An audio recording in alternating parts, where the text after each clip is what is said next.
অনেক অনেক আগের কথা। মদিনা নগরী তখন শান্ত ও সুন্দর একটি শহর।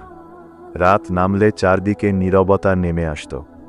খেজুর গাছের পাতায় ঠান্ডা বাতাস দোল খেত। আকাশ ভরা তারা শহরটিকে আরও সুন্দর করে তুলত।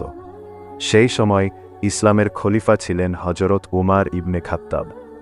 তিনি ছিলেন অত্যন্ত ন্যায়পরায়ণ ও সাহসী মানুষ, কিন্তু তার সবচেয়ে বড় গুণ ছিল মানুষের প্রতি ভালোবাসা। তিনি কখনো শুধু প্রাসাদে বসে থাকতেন না, রাতের অন্ধকারে সাধারণ মানুষের অবস্থা দেখতে বের হতেন। এক রাতে হজরত উমার ইবনে খাত্তাব সাধারণ পোশাক পরে মদিনার রাস্তায় হাঁটছিলেন। চাঁদের আলো কাঁচা রাস্তার উপর পড়ছিল, চারদিকে ছিল নিস্তব্ধতা।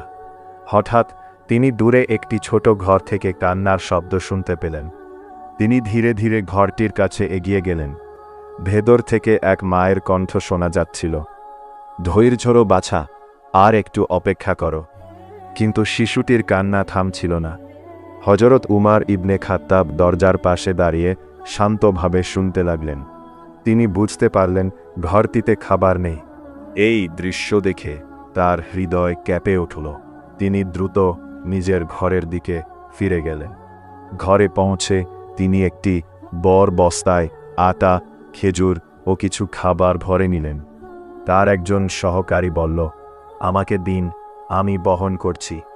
কিন্তু হজরত উমার ইবনে খাত্তাব বললেন, না, কিয়ামতের দিন কি তুমি আমার বোঝা বহন করবে? সহকারী চুপ হয়ে গেল। তারপর তিনি নিজেই খাবারের বস্তা কাঁধে তুলে নিলেন। রাতের ঠান্ডা বাতাস বইছিল, রাস্তা ছিল অন্ধকার ও নীরব। তবুও তিনি থামলেন না। তিনি ধীরে ধীরে সেই ছোট ঘরটির সামনে পৌঁছালেন। দরজায় নক করলেন। ভেতর থেকে ক্লান্ত কণ্ঠ ভেসে এলো, কে? তিনি শান্তভাবে বললেন, একজন মুসলিম ভাই।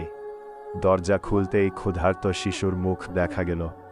ঘরের ভেতরে খুব সাধারণ পরিবেশ, একটি ছোট চুলা, পুরনো মাটির হাঁড়ি আর ক্লান্ত এক মা।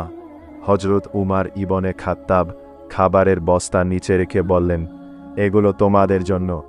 মহিলার চোখে পানি চলে এলো।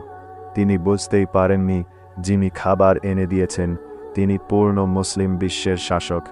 হজরত উমার ইবনে খাত্তাব নিজ হাতে চুলায় আগুন জ্বালালেন। তিনি নিজেই রান্না করতে সাহায্য করলেন। কিছুক্ষণ পর শিশুটি খাবার খেতে শুরু করল। ধীরে ধীরে শিশুটির মুখে হাসি ফুটে উঠল। এই দৃশ্য দেখে হজরত উমার ইবনে খাত্তাবের মুখেও শান্ত হাসি দেখা দিল। তিনি চুপচাপ দাঁড়িয়ে রইলেন। মনে হচ্ছিল একজন শাসক নয়, বরং একজন সামান্য মানুষ মানুষের পাশে দাঁড়িয়ে আছে। পরদিন সকালে মদিনার মানুষ জানতে পারল, রাতের অন্ধকারে খলিফা নিজেই ক্ষুধার্ত পরিবারের জন্য খাবার নিয়ে গিয়েছিলেন। সবাই অবাক হয়ে গেল, কারণ এত বড় শাসক হয়েও তার হৃদয়ে অহংকার ছিল না। তিনি বিশ্বাস করতেন মানুষের সেবা করাই সবচেয়ে বড় দায়িত্ব।